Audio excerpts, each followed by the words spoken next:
வணக்கம். சமச்சீர் கல்வி திட்டத்தை இந்த கல்வியாண்டிலேயே நடைமுறைப்படுத்த வேண்டும் என்று சென்னை உயர்நீதிமன்றம் தமிழக அரசுக்கு உத்தரவிட்டுள்ளது.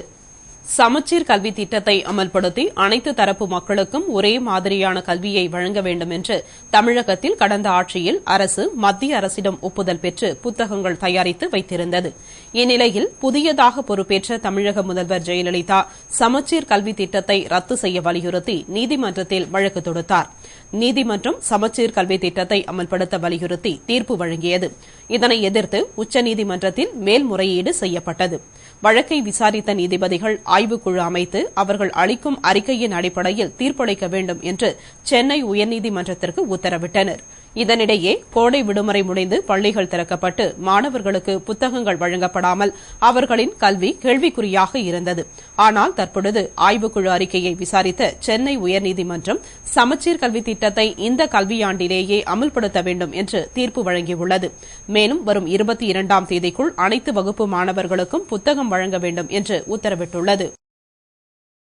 கிராமப்புற மருத்துவமனைகளில் ஊழியர்கள் விருப்பத்தோடும் மன நிறைவோடும் சேவை செய்ய வேண்டும் என்று அன்னை தெரேசா அறிவியல் பட்ட மேற்படிப்பு மற்றும் செவிலியர் சங்க விழாவில் முதல்வர் ரங்கசாமி பேசினார். புதுவை அரசு அன்னை தெரேசா அறிவியல் பட்ட மேற்படிப்பு மற்றும் ஆராய்ச்சி நிலையத்தின் இந்திய மகப்பேறு செவிலியர்கள் சங்க ஆண்டு விழா, பயிற்சி முடித்தவர்களுக்கு சான்றிதழ் வழங்கும் விழா, பயிற்சி வகுப்பு ஆகிய நிகழ்ச்சிகள் கல்லூரி கலையரங்கில் நடைபெற்றது. விழாவில் நர்சிங் கல்லூரி முதல்வர் பிரமீளா தமிழ்வாணன் வரவேற்று பேசினார். சிறப்பு விருந்தினராக முதல்வர் ரங்கசாமி கலந்து கொண்டு ஆண்டு விழா மலரை வெளியிட்டு பேசுகையில், புதுவையை பொறுத்தவரை மருத்துவ வசதி நிறைவாக உள்ளது. கிராமப்புறங்களை காட்டிலும் நகரத்தில் அனைத்து வசதிகளுடன் கூடிய மருத்துவமனை உள்ளது. நகரத்திற்கும் கிராமத்திற்கும் 20 கிலோமீட்டர் தூரம்தான் உள்ளது. எனவே கிராமப்புறத்தில் பணியாற்றுவதை யாரும் சிரமமாக நினைக்காமல் அங்குள்ள மருத்துவமனைகள், ஆரம்ப சுகாதார நிலையங்களில் ஊழியர்கள் விருப்பத்தோடும் மன நிறைவோடும் சேவை செய்ய வேண்டும் என்று பேசினார். விழாவில் தேசிய கிராமப்புற சுகாதார இயக்குநர் விஜயபாலகாந்தன், கல்லூரி முதல்வர் வாசுதேவன் ஆகியோர் வாழ்த்துரை வழங்கினர். நிறைவில் செவிலியர் கல்லூரி முதல்வர் மல்லிகா நன்றி கூறினார். திருவாண்டார் கோவிலில் உள்ள கேசிபி கெமிக்கல் கம்பெனியில் ஏற்பட்ட விபத்தில் 3 பேர் உயிரிழந்தனர் மற்றும் சிலர் மயக்கமடைந்து சிகிச்சை பெற்று வருகின்றனர். புதுவையை அடுத்துள்ள திருவாண்டார் கோவிலில் கேசிபி கெமிக்கல் கம்பெனி உள்ளது. இங்கு கடந்த சில வருடங்களுக்கு முன் ஏற்பட்ட விபத்தில் 5 பேர் உயிரிழந்தனர். இதனால் அந்த கம்பெனி மூடப்பட்டது. இதனிடையே மூடப்பட்ட கம்பெனியில் உள்ள பொருட்கள் வேறு இடத்திற்கு கொண்டு செல்ல ஊழியர்கள் பணியமர்த்தப்பட்டு பொருட்களை அங்கிருந்து கொண்டு செல்லும் பணி நடைபெற்று வந்தது. இந்நிலையில் கம்பெனியில் இருந்த பயோகேஸ் வெளியேறி 3 தொழிலாளர்கள் சம்பவ இடத்திலேயே பலியானார்கள். மற்ற சிலர் மயக்கமுற்று அரசு மருத்துவமனை மற்றும் தனியார் மருத்துவமனையில் சிகிச்சை பெற்று வருகின்றனர். இச்சம்பவம் குறித்து போலீசார் வழக்கு பதிவு செய்து விசாரணை நடத்தி வருகின்றனர். இந்நிலையில் அங்கு வந்த பிப்டிக் சேர்மன் திரு அங்காளன் கம்பெனியை சுற்றி பார்த்துவிட்டு வெளியே வந்து செய்தியாளர்களிடம் கூறுகையில், ஏற்கனவே இந்த கம்பெனியில் 5 தொழிலாளர்கள் இறந்து போனார்கள். அப்பொழுது மூடிய இந்த கம்பெனியை மாற்று இடத்திற்கு மாற்றிட தொழிலாளர்களை கொண்டு பணி செய்யும் பொழுது விஷவாயு தாக்கி 3 அப்பாவி தொழிலாளர்கள் பலியாகியுள்ளனர். எனவே அவர்களது குடும்பத்திற்கு நான் ஆழ்ந்த வருத்தத்தை தெரிவித்துக் கொள்கிறேன். இந்த நிர்வாகம் இறந்து போனவர்களின் குடும்பத்தாருக்கு நிவாரண உதவி வழங்கிட வேண்டும் என்று கூறினார். கேசிபி தொழிற்சாலை இயங்கி வருகின்றது. கடந்த ஒரு 5 ஆண்டுகளுக்கு முன்பாக ஒரு முறை இதேமாதிரி பயோகேஸ் லீக்கானது மூலமாக ஒரு 5 நபர்கள் இறந்திருக்கின்றார்கள். தொடர்ந்து இது 2வது முறையாக அந்த விபத்து நடைபெற்றிருந்தது. 1 மணி அளவில் எனக்கு தகவல் கேள்விப்பட்டு இங்கே தனியார் மருத்துவமனையில் அனுமதிக்கப்பட்டுள்ள பார்க்க வந்தேன். தற்போது அந்த பயோகேஸ் லீக் ஆகி 3 நபர்கள் இறந்திருக்கின்றார்கள். 2 பேர்கள் ஜிப்பர் மருத்துவமனையில் அனுமதிக்கப்பட்டிருக்கிறார்கள். 2-3 பேர்கள் இங்கே மருத்துவமனையில் அனுமதிக்கப்பட்டிருக்கிறார்கள். துயர சம்பவத்திற்கு ஆழ்ந்த வருத்தத்தையும் இரங்கலையும் தெரிவித்துக் கொள்கிறேன். அதனைத் தொடர்ந்து சம்பவ இடத்திற்கு விரைந்து வந்த தாசில்தார் யஷ்வந்தையா கெமிக்கல் கம்பெனியை பார்வையிட்டு தகுந்த நடவடிக்கை எடுக்கப்படும் என்று கூறினார். கோயில்ல கேசிபி பேப்பர் கம்பெனியில ஏற்கனவே இந்த கம்பெனி மூடிட்டாங்க. இப்ப அந்த கம்பெனியில இடிப்பு வேலைகள் நடந்துட்டு இருக்கு. சமீபத்தில் இந்த கம்பெனியில இருக்க இரும்பு பொருட்கள்லாம் வெல்டு பண்ணி கட் பண்ணி எடுக்கிற வேலை நடந்துட்டு இருக்கு. இதுக்காக பொள்ளாச்சி, திருப்பூர், கரூர் போன்ற பகுதிகளில் இருந்து கான்ட்ராக்ட் லேபர்ஸ் இங்க வேலை செஞ்சுட்டு இருக்காங்க. அதில் இன்னைக்கு சுமார் 12 மணிக்கு மேலே ஒரு பேப்பர் கூழ் பழைய டேங்க்ல பக்கத்தில் இருக்க இரும்பு பைப்பை வெல்டிங் பண்ணி கட் பண்ணும்பொழுது அந்த பேப்பர் கூழுக்கு அடியில் இருந்த விஷவாயு தண்ணியில் கலந்து தாக்குனதுனால அந்த 3 தொழிலாளிகள்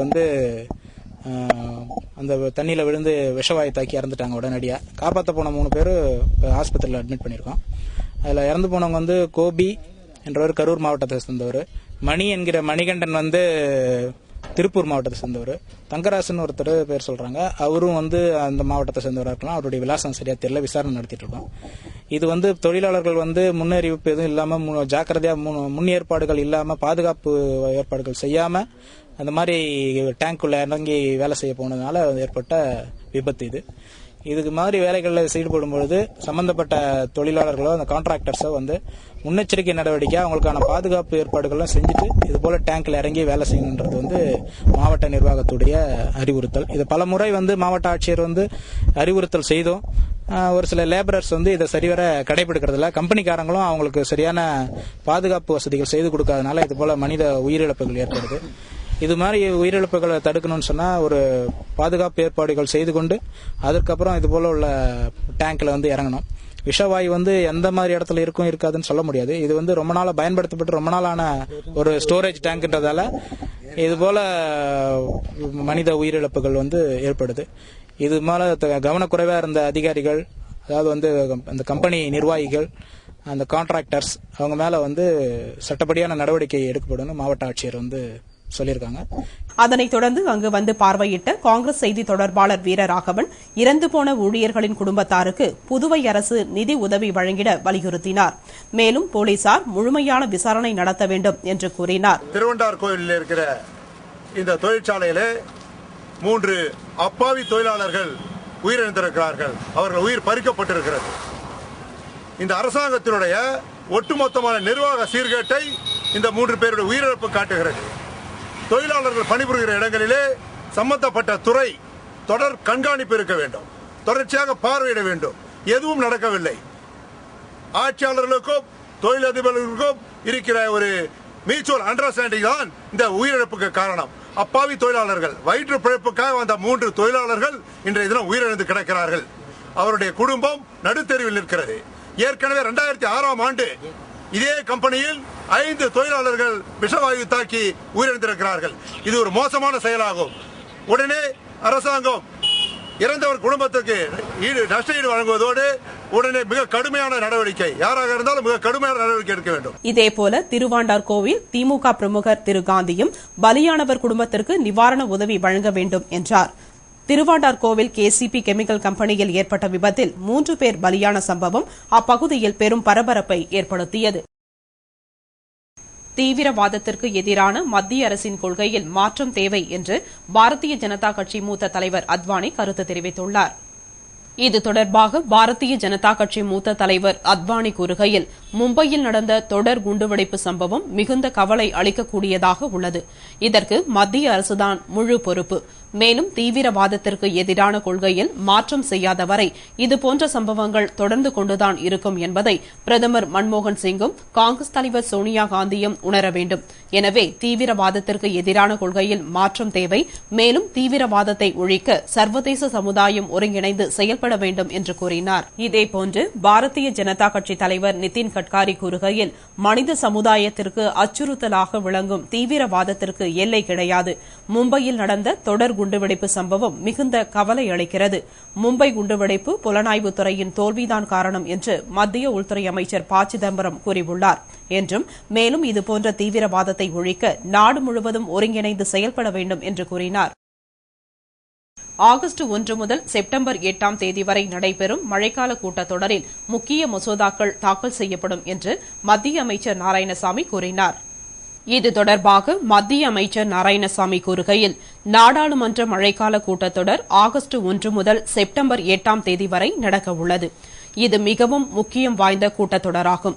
ஏனென்றால் நாட்டு மக்களிடம் பிரதமர் மன்மோகன் சிங் உறுதி அளித்துள்ளது போல் லோக்பால் மசோதா இந்த கூட்டத்தொடரிலேயே தாக்கல் செய்யப்படும். மேலும் அன்னை சோனியா காந்தியின் ஆலோசனைப்படி கட்டாய உணவு பாதுகாப்பு திட்டம் தாக்கல் செய்யப்படுகிறது என்றும், தகவல் அறியும் உரிமை சட்டத்தின் கீழ் தகவல் கேட்பவர்களை சிலர் கொலை செய்வதாக புகார் வந்துள்ளது. எனவே இச்சட்டத்தின் கீழ் தகவல் கேட்பவர்களுக்கு பாதுகாப்பு அளிப்பதற்கான புதிய மசோதாவும் தாக்கல் செய்யப்படும். வெளிநாட்டு இன்சூரன்ஸ் நிறுவனங்களை கட்டுப்படுத்துவது குறித்த திட்டம், அனைத்து மாநிலங்களுக்கும் ஒரே மாதிரியான வரி விதிப்பது போன்ற மசோதாக்களும் இதில் தாக்கல் செய்யப்படுகிறது. முக்கியமாக பெண்களுக்கு 33% இடஒதுக்கீடு வழங்கும் மசோதா நிச்சயமாக நிறைவேற்றப்படும்.